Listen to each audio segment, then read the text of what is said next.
čo je? Není vybitý. Napichne do zapalovačky, chceš. Počkaj, sekundu. Možno sa iba prepal do úsporného režimu.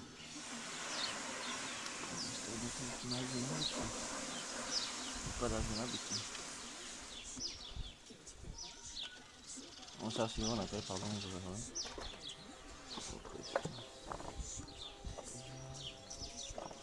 Makro batérie. A vypadá, že nabitý.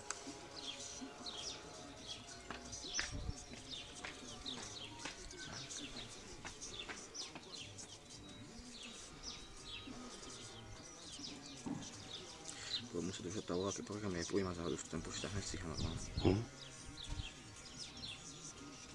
Co lineár nepoužívaš? Teraz som to hodil do doby. A?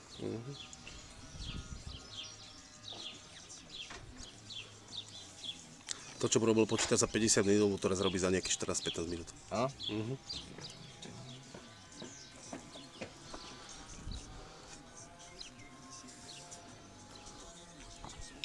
Na dverách niečo. 1046.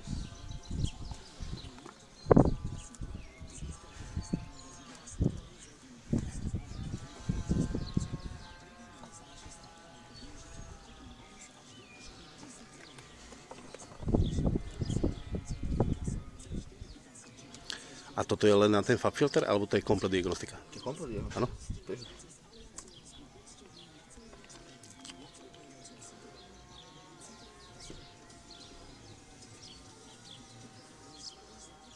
A máš aj iné diagnostiky, alebo len Peugeot? Všetko. Všetko.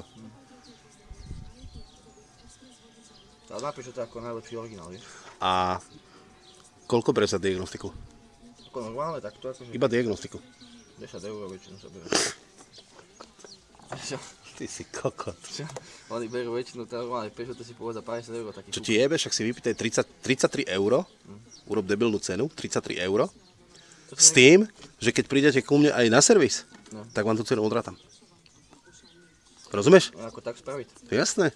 Alebo chcete len diagnostiku, rozumieš? Tak, 20. Paťo, pod 25 € nebere nikto. Môže byť. Nepoznám nikoho, čo spraví, že pod 25 €, že za 10 € si diagnostiku neurobí nikto.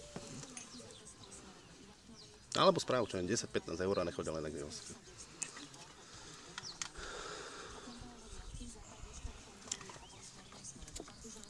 Koľko sme zapali, ne?